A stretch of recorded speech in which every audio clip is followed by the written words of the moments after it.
सावधान। बंधो ज्ञानानंद कर नेमि चंद गुण कंद, माधव वंदित विमल पद पुण्य पयो निधि नंद। दोष दहन गुण गहन घन, हरि करि हरि अरहंत। स्वानुभूत रमणी रमन, जगनायक जयवंत। सिद्ध शोध साधित सहज, स्वरस सुधारस धार। समय सार शिव सर्वगत, नमत हो सुखकार। जैनी वाणी विविध विधि, वर्णत विश्व प्रमाण। स्यात् पद मुद्रित अहित हर, करहु सकल कल्याण। मैं नमो नगन जैन जन, ज्ञान ध्यान धन लीन। मैन मान बिन दान धन, ऐन हीन तन छीन।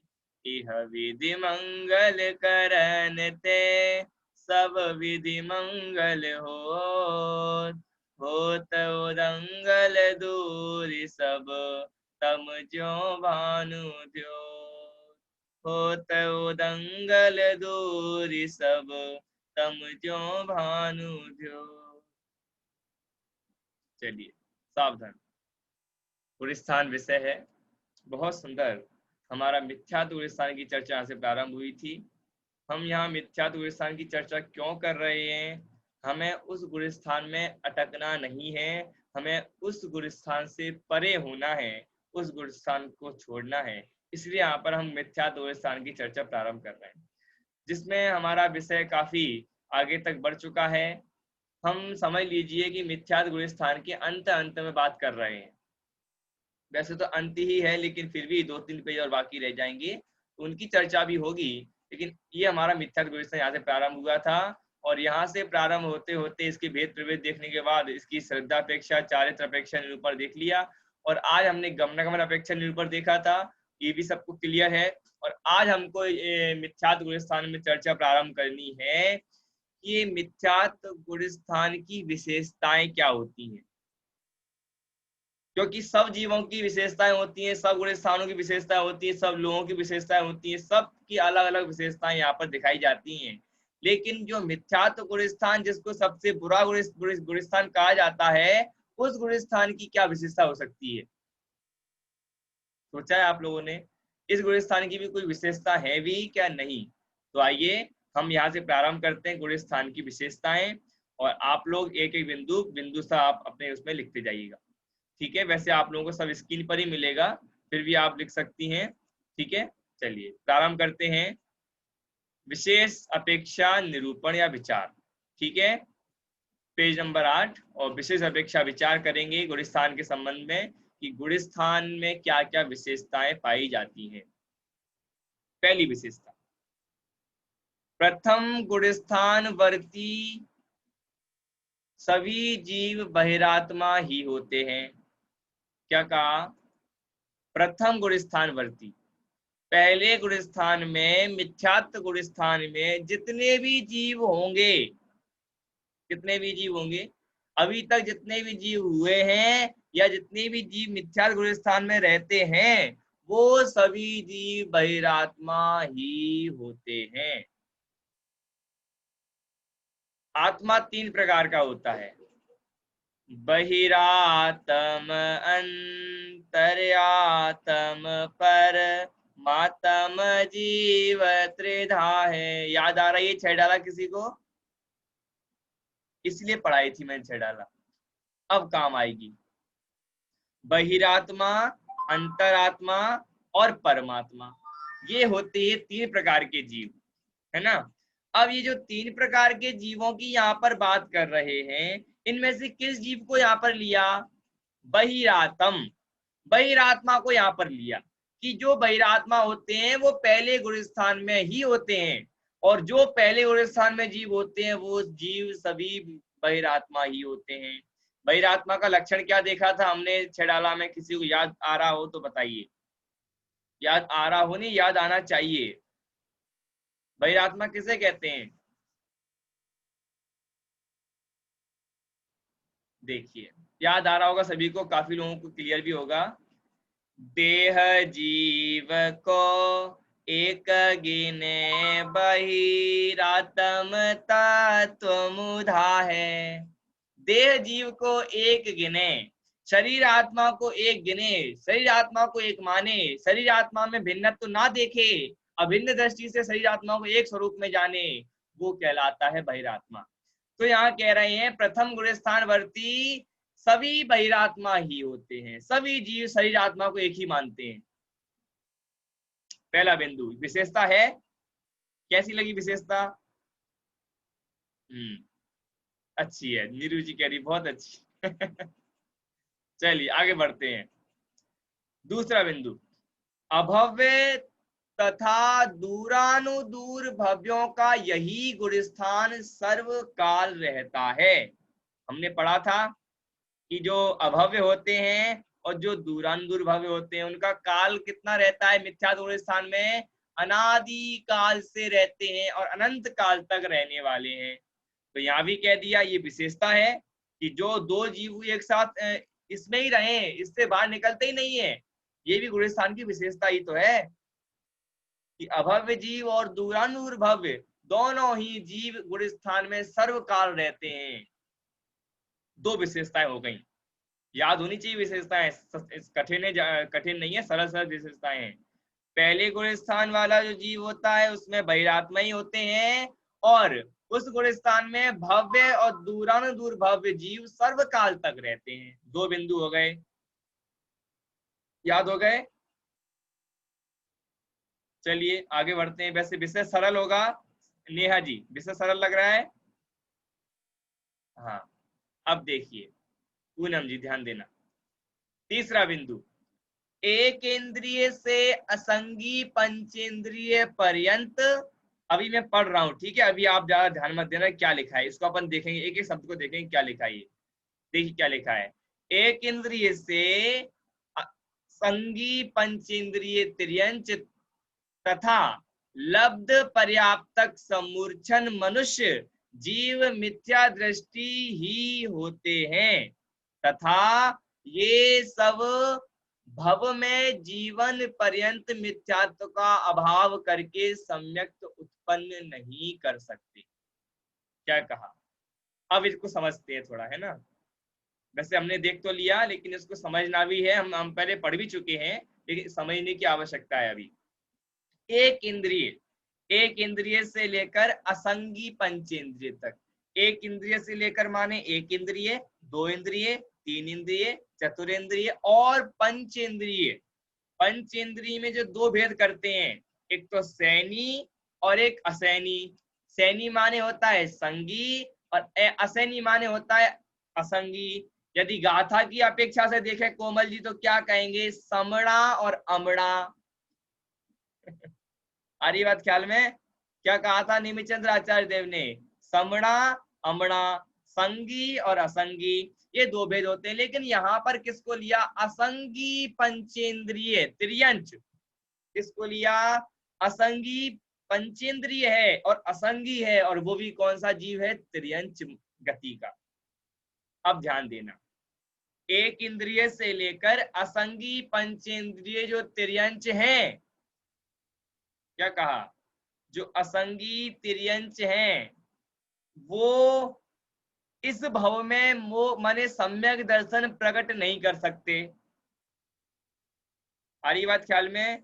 विशेषता बता रहा है गुण स्थान की, मिथ्यात गुण स्थान की विशेषता बता रहे हैं कि ये जो एक इंद्रिय से लेकर असैनी माने असंगी तिर्यंच हैं, इन असंगी पंचेंद्रिय तिर्यंच अपने उस भव में सम्यक दर्शन प्रकट नहीं कर सकते। सम्यक दर्शन प्रकट करने के लिए मन चाहिए। आ रही बात ख्याल में? इसलिए यहाँ पर सुमन जी ध्यान दीजिए, इसलिए यहाँ पर एक इंद्रिय से लेकर पंच इंद्रिय वो भी असंगी तिर्यंच को लिया है। ठीक है, दो बिंदु हो गए।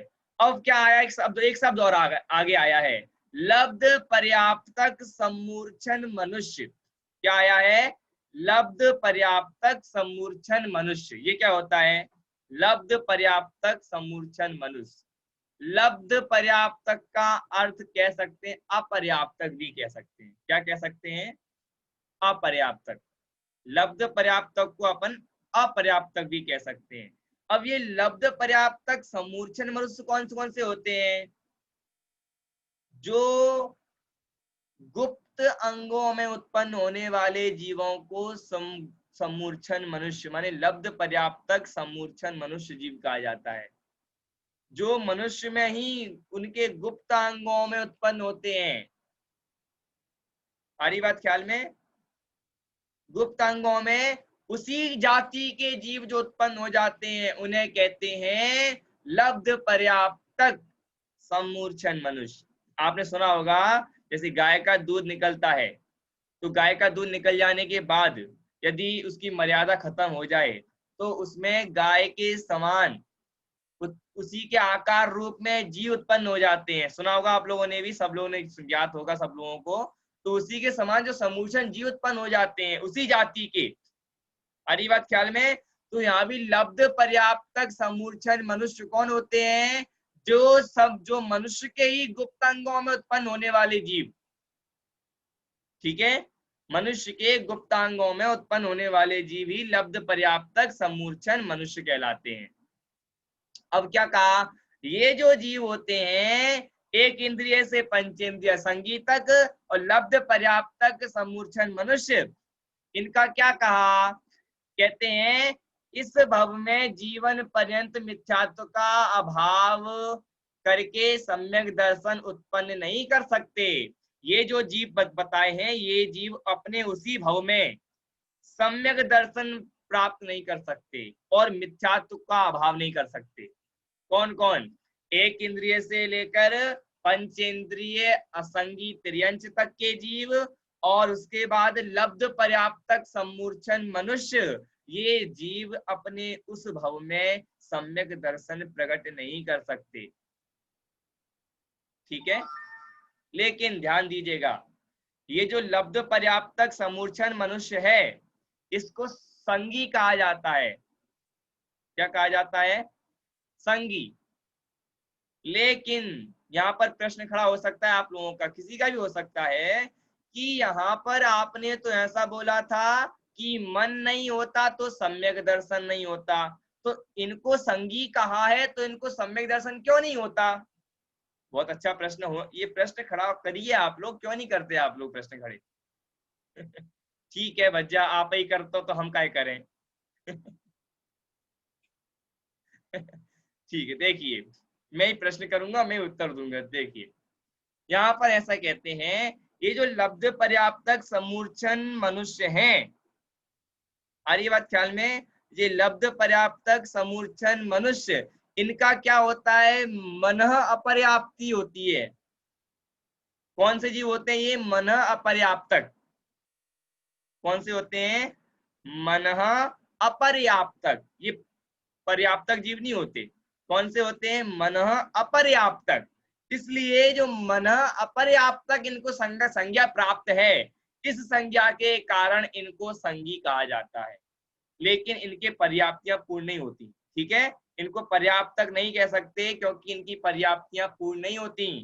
इनको क्या कहा जाता है, मन अपर्याप्तक। ठीक है, इसलिए यहाँ पर इनको संगी कहा। और ये जो जीव हैं, ये जीव सम्यक दर्शन प्राप्त नहीं कर सकते। कब तक, उसी भव में, अपने उस भव में सम्यक दर्शन को प्रकट नहीं कर सकते। ठीक है, इतना क्लियर है। आगे बढ़ते हैं। अब देखिएगा अगला बिंदु, चौथा बिंदु है ना, ध्यान दीजिएगा। इसी तरह चारों गतियों के जीव संगी पंचेंद्रिय पर्याप्तक होकर क्या होता है, विशिष्ट पर्याप्तक होकर भी विशिष्ट समयावधि तक मिथ्यात्व का अभाव करके सम्यक प्रकट नहीं कर सकते। वे निम्न प्रकार के हैं। चौथा बिंदु है, क्या कह रहे हैं इस बिंदु में, कि चारों गतियों में जो जीव हैं संगी पंचेंद्रिय, वो भी कौन से? पर्याप्तक जीव। अब उन पर्याप्तक जीवों की बताएंगे कि वो जीव किस किस अवस्था में सम्यक दर्शन प्रकट नहीं कर सकते। ठीक है, क्या बताने वाले हैं अब आगे, ध्यान दीजिएगा। क्या बताएंगे? अरे एक वीडियो में दो दो लोग फंसे हुए हैं मैंने अभी देखा क्या बात है, बहुत बढ़िया। ये उत्साह तो ये कहलाता है कि जल्दी है तो अब एक में ही आ जाओ, माँ कायक ले जाए चलिए, अब यहाँ क्या कह रहे हैं चलिए, यहाँ पर क्या कह रहे हैं कि जो संगी पंचेंद्रिय है, और वो भी कौन सा? पर्याप्तक। अब ये आपको बहुत खटक रहा होगा, है ना? पर्याप्तक अपर्याप्तक, क्या बकवास कर रहे हैं ये क्या होता है पर्याप्तक अपर्याप्तक, बताओ तो। इसकी भी एक कक्षा लेनी पड़ेगी। अपन एक काम करेंगे, कल या परसों, है ना, हम एक एक कक्षा रखेंगे पर्याप्तक की, जिससे आप लोगों को ये क्लियर हो जाएगा कि पर्याप्तक क्या होते हैं और अपर्याप्तक क्या होते हैं। उषा जी को भी क्लियर हो जाए, उनका भी बहुत दिनों से डाउट है ना? तो यहाँ पर अभी चर्चा कर लेते हैं सामान्य रूप से। मैं भी आप लोगों को स्थूल स्थूल रूप में बता देता हूँ, लेकिन जब सामान्य रूप से बात आएगी, सूक्ष्म रूप से बात आएगी, उसके हम कल चर्चा करेंगे। ठीक है, अभी देखिए, अभी यहाँ पर कह रहे हैं कि चारों गतियों में जो जीव हैं वो भी कौन कौन से? संगी पंचेंद्रिय, वो भी पर्याप्तक। पर्याप्तक देखिए, सामान्य रूप से ऐसा जान लीजिए, पर्याप्तक वो कहलाते हैं जो 6 पर्याप्तियां पूर्ण कर लेते हैं। क्या कर लेते हैं? 6 पर्याप्तियां पूर्ण कर लेते हैं। ठीक है, ये सामान्य रूप से जीव कहलाते हैं पर्याप्तक। और यदि कुछ और देखना हो तो इसमें ऐसा भी कह सकते हैं कि जैसे जो जो मनुष्य दिख रहे हैं, हम सभी मनुष्य पर्याप्ति पूर्ण है, तो माने हमारी पर्याप्तियां पूर्ण हो चुकी हैं। ठीक है, इस प्रकार से ले सकते हैं। लेकिन अब कौन कौन से जीव पर्याप्ति की पूर्ण नहीं होती हैं, एक इंद्रिय की कौन कितनी पर्याप्तियां होती हैं, दो इंद्रिय कितनी पर्याप्तियां होती हैं, इसकी चर्चा अपन कल करेंगे। ये अपना भी विषय नहीं है, लेकिन यहाँ पर जो पर्याप्त शब्द आया, इसकी चर्चा से हम इसकी एक कक्षा कल करेंगे। ठीक है, लेकिन यहाँ पर क्या देखना है, आगे ही बताएंगे। चारों गतियों में जो संगी पंचेंद्रिय पर्याप्तक जीव हैं, वो जीव कौन कौन से अवस्था में सम्यक दर्शन प्रकट नहीं कर सकते, है ना? घूमिए मत, हम वहीं के वहीं आ गए हैं। हमारी क्या बात होने वाली है कि जो संगी पंचेंद्रिय और पर्याप्तक जीव हैं, वो जीव किस किस अवस्था में सम्यक दर्शन प्रकट नहीं कर सकते, है ना? चलिए बात करते हैं। सबसे पहले बताया, रचना जी ध्यान दीजिएगा, सबसे पहले बताया मनुष्य, है ना? आप लोग बिल्कुल ध्यान दीजिएगा। मनुष्य भी दो प्रकार से लिए, एक तो कर्म भूमि वाला मनुष्य और एक होता है भोग भूमि वाला मनुष्य। दो मनुष्य होते हैं, कर्म भूमि और दूसरा होता है पूनम जी टावा भोग भूमि। ठीक है, अब ये कर्म भूमि वाला कौन सा होता है, भोग भूमि वाला क्या होता है, पता होगा आप लोगों को? नहीं पता होगा तो हम 2 मिनट में इसकी चर्चा कर लेते हैं। देखिए, पहला, कर्म भूमि वाले मनुष्य वो कहलाते हैं जो 60 कर्मों में एक ना एक काम अवश्य करते ही हैं। 60 कर्म कौन से होते हैं? किसी को याद आ रहा हो तो बताइए। असी मसी कृषि वाणिज्य होते हैं ना, ये 6, ये आदिनाथ भगवान ने कहे थे या उनके उनके आदेश अनुसार चले आ रहे हैं, तो तब से बात चली आ रही है। तो ये 6 प्रकार के कहलाते हैं कर्म, 60 कर्म। तो इन 6 कर्मों में से जो भी जीव कुछ ना कुछ कार्य करता रहता है, वो कहलाते हैं कर्म भूमि के मनुष्य। और भोग भूमि के मनुष्य वह कहलाते हैं जो कुछ भी कार्य नहीं करते, मात्र बैठकर खाते हैं। बैठकर खाते हैं माने उन्हें उन्हें कोई खिलाता नहीं है, लेकिन भोग भूमि में ऐसी व्यवस्था रहती है कि वहां पर 10 प्रकार के कल्प वृक्ष होते हैं। कितने प्रकार के? 10 प्रकार के कल्प वृक्ष होते हैं। और जो कल्प वृक्ष होते हैं वो उनसे जो भी मांगे सब उनको सुलभता से प्राप्त हो जाता है, इसलिए यहाँ पर भोग भूमि को लिया। अब देखिए, अब जो कर्म भूमि के मनुष्य है वो कब तक सम्यक दर्शन प्रकट नहीं कर सकते और कब तक मिथ्यात्व का अभाव नहीं कर सकते? देखिए, गर्भ काल सहित 8 वर्ष तक। क्या कहा रचना जी? गर्भ काल सहित जो कर्म भूमि के मनुष्य होते हैं, वो कर्म भूमि के मनुष्य गर्भ में 9 महीने तक, मिनिमम 9 महीने, ठीक है, गर्भ में 9 महीने तक सम्यक दर्शन प्रकट नहीं कर सकते। 9 महीने के बाद 8 साल और चाहिए, बच्चे को उत्पन्न हो जाने के बाद 8 वर्ष और चाहिए। रचना जी आप स्क्रीन पर देखिए, सबको मत देखिए। हाँ देखिए क्या कहा कि वो मनुष्य होते हैं 8 वर्ष तक। ऐसा बोला जाता है ना कि 8 वर्ष के बाद ही जीव सम्यक दृष्टि सम्यक दर्शन प्रकट कर सकता है। तो 8 वर्ष तक उसको रुकना पड़ेगा, तब जाकर वो जीव मिथ्यात्व का भाव करेगा और तब जाकर सम्यक प्रकट करेगा। ठीक है, अब ये तो हो गए कर्म भूमि के। अब भोग भूमि क्या होते हैं? भोग भूमि में 3 भेद करते हैं, उत्तम भोग भूमि, मध्यम भोग भूमि और जघन्य भोग भूमि। ठीक है, ये 3 भोग भूमि होती हैं। ये तीनों भोग भूमि एक से एक श्रेष्ठ होती हैं। जैसे उत्कृष्ट उत्तम भोग भूमि ये इन दोनों से श्रेष्ठ है, मध्यम भोग भूमि ये उत्तम से थोड़ी कम है लेकिन जघन्य से श्रेष्ठ है, और जघन्य भोग भूमि है ना, इनकी आयु कितनी कितनी होती है? उत्तम भोग भूमि की आयु होती है 3 पल। कितनी होती है? 3 पल। मध्यम भोग भूमि की आयु होती है 2 पल और जघन्य भोग भूमि की आयु होती है 1 पल्य। अब ये पल्य पल्य क्या होता है इसकी चर्चा अपन बाद में करेंगे, है ना। अभी मात्र इस प्रकार से जान लें कि 3 पल्य, 2 पल्य और 1 पल्य इनकी आयु होती है। देखिए अब यहाँ पर क्या कहा कि ये जो उत्तम भोग भूमि वाले मनुष्य होते हैं वो मनुष्य जन्म हो जाने के 21 दिन के बाद ही सम्यक दर्शन प्रकट कर सकते हैं। ये लिख रहा है सामने, 21 दिन के बाद ही सम्यक दर्शन प्रकट कर सकते हैं। और मध्यम भोग भूमि वाले मनुष्य 35 दिन हो जाने के बाद ही सम्यक दर्शन प्रकट कर सकते हैं। और जघन्य भोग भूमि वाले मनुष्य 49 एक कम 50 दिन हो जाने के बाद ही सम्यक दर्शन प्रकट कर सकते हैं और मिथ्यात्व का भाव कर सकते हैं। किस किस को समझ में आ रही है बात? खिचड़ी तो नहीं पक रही? हाथ खड़ा करिए, कौन कौन बता सकता है जो भी हम चर्चा की है इस चर्चा कौन कौन समझा सकता है?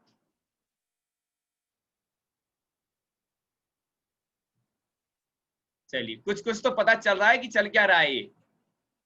हाँ पता चल रहा है, चलिए ठीक है। देखिए ये वैसे थोड़ा बहुत तो क्लियर हुआ होगा ना? ऐसा तो नहीं है कि बिल्कुल सबके ऊपर से निकलता जा रहा है इतना ऊपर। हाँ ठीक है, ये तो हो गए मनुष्यों के। मनुष्य भी कौन से? पंचेंद्रिय मनुष्य, और वो भी कौन से? संगी। संगी में भी पर्याप्त, ध्यान रखना इस बात का आप लोग। कौन कौन से मनुष्य? मनुष्य वो भी संगी मनुष्य, संगी में भी कौन से? पर्याप्त। ठीक है, आगे बढ़ते हैं। अब यहाँ पर हम लेंगे तिर्यंचों को। वहां पर हमने बात की थी असंगी तिर्यंच की, लेकिन यहाँ पर जो तिर्यंच आएंगे वो संगी तिर्यंच होंगे। ठीक है, ध्यान दीजिएगा। देखिए तिर्यंच, इनके भी 3 भेद करते हैं, सम्मूर्छन, गर्भज और भोग भूमिज। 3 प्रकार के होते हैं तिर्यंच। कौन कौन से? कोमल जी ध्यान दीजिए।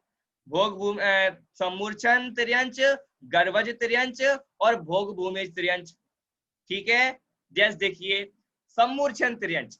सम्मूर्छन जो तिर्यंच है वो सम्मूर्छन तिर्यंच एक अंतर मुहूर्त में सम्यक दर्शन प्रकट कर सकता है, माने जन्म होने के अंतर मुहूर्त के बाद ही सम्यक दर्शन की प्राप्ति कर सकता है। सबसे अच्छा उदाहरण महामत्स्य का जीव। ठीक है, महामत्स्य का जीव पंचेंद्रिय है, तिर्यंच है, तिर्यंच में भी सम्मूर्छन तिर्यंच है। ठीक है, और वो भी संगी होता है। ठीक है, ध्यान रखिएगा।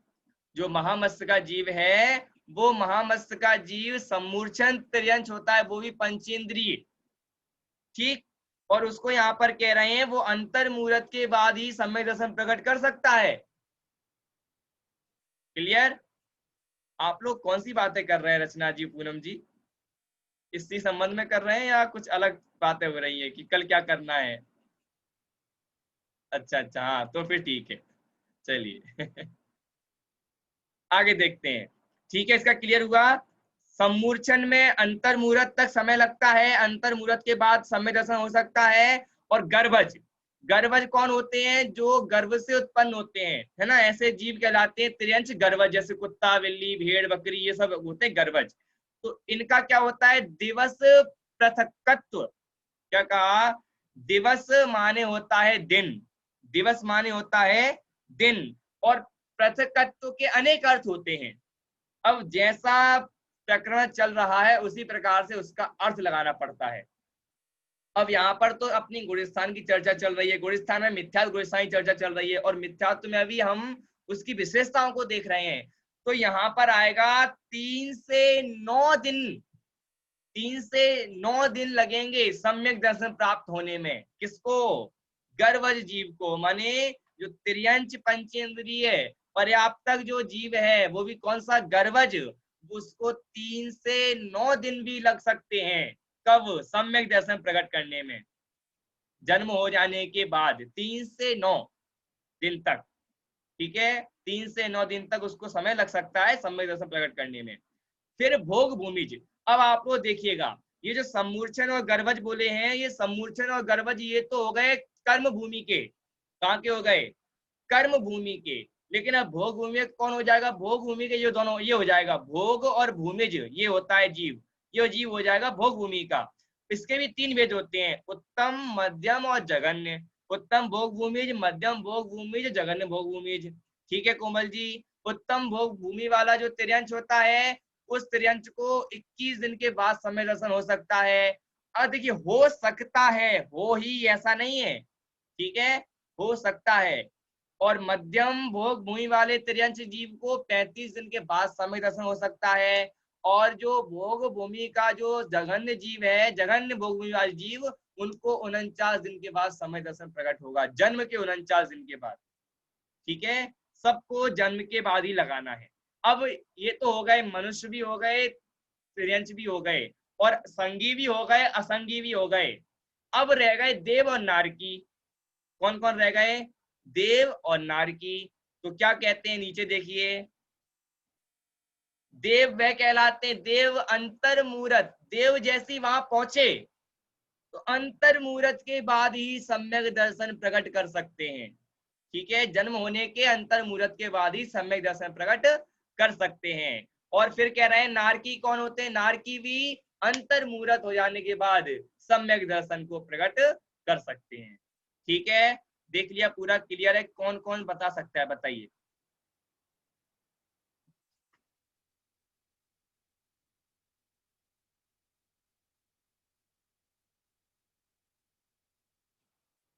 वैसे चलिए, बता नहीं सकता, कोई बात नहीं कोई, लेकिन समझ कौन कौन गया वो लोग हाथ खड़ा करिए, पूछूंगा नहीं किसी से भी। समझ कौन कौन गया कि हाँ थोड़ा बहुत समझ गए? समझ कौन कौन गया? हाँ, पूनम जी, रचना जी को थोड़ा नहीं मैं लूंगा, क्योंकि वो अभी बीच में जुड़ी है, उन्हें पता ही चल रहा है कि चल क्या रहा है, प्रकरण क्या है। सही बात है, नहीं समझ में आ रहा होगा, लेकिन जो लोग शुरू से जुड़े हुए हैं उनको क्लियर तो हुआ होगा ना क्या चल रहा है। हाँ, चलिए, कविता जी का बहुत सुंदर, चलिए क्लियर। अब देखिए, अब एक लाइन और रहेगी, 5वां बिंदु। देखिए, भव्य मिथ्या दृष्टि जीवों के, ध्यान देना, भव्य मिथ्या दृष्टि, कौन से भव्य जीव? वो भी मिथ्या दृष्टि का, भव्य जीव मिथ्यासी जीवों के मिथ्यात्व का अभाव करने की व सम्यक प्राप्त करने की योग्यता तब तक प्रकट होती है जब उनके संसार में रहने का काल अधिकतम अर्ध पुद्गल परावर्तन शेष रहता है। ध्यान दीजिएगा, अब ये थोड़ा समझने वाला बिंदु है। यहाँ पर कह रहे हैं भव्य होना कोई बड़ी बात नहीं है। ध्यान देना आप लोग, कि हो भव्य हैं तो अब मोक्ष तो हो ही जाए। क्या कहा? भव्य है तो मोक्ष हो ही जाएगा, ये कोई बात नहीं निकलती। मोक्ष होगा वो बात अलग है, लेकिन भव्य है और मोक्ष जल्दी हो जाए ऐसा भी नहीं है। ध्यान रखना इस बात का। भव्य होना कोई बड़ी बात नहीं है, भव्य हो जाना। यहाँ पर क्या कह रहे हैं? भव्य मिथ्या दृष्टि, कौन सा? भव्य जो मिथ्या दृष्टि जीव है, उसको मिथ्यात्व का यदि अभाव करना है और सम्यक को प्रकट करना है, तो इसके लिए उसका अधिकतम समय अर्ध पुद्गल परावर्तन होना चाहिए। अर्ध पुद्गल परावर्तन यदि उसका अधिक समय नहीं रहा मिथ्यात्व का, और यदि इससे अधिक हो गया, हो भी सकता है, अधिक होता ही है, हो भी सकता है और होता भी है।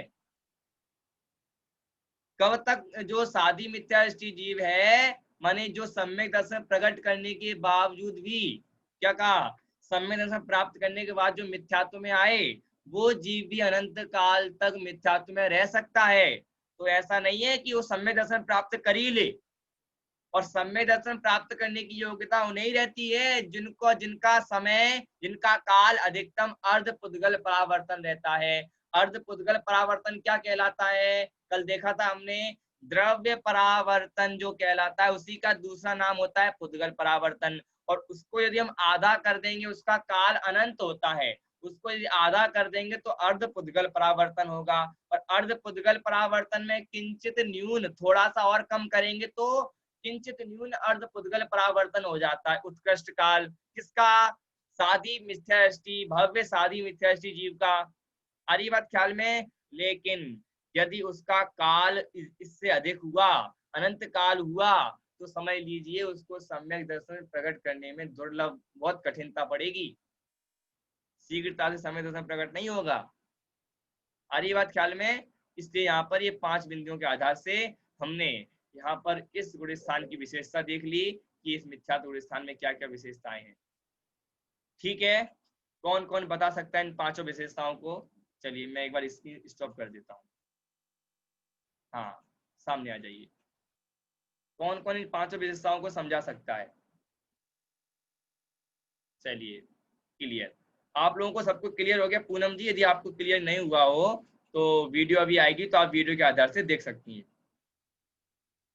ठीक है, क्योंकि आप देखिए जिसका विषय छूटा है वो लोग जरूर देखिएगा, नहीं तो आपको कुछ पल्ले नहीं पड़ेगा क्या चल रहा था।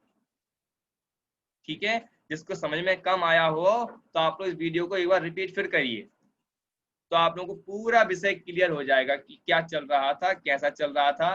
देखिए 2-3 लोगों के हाथ तो बिल्कुल शुरू से ही खड़े हुए हैं, जैसे भारती जी इटावा हैं, नीरू जी हैं। नीरू जी का अध्ययन मुझे अधिक लगता है, बढ़िया।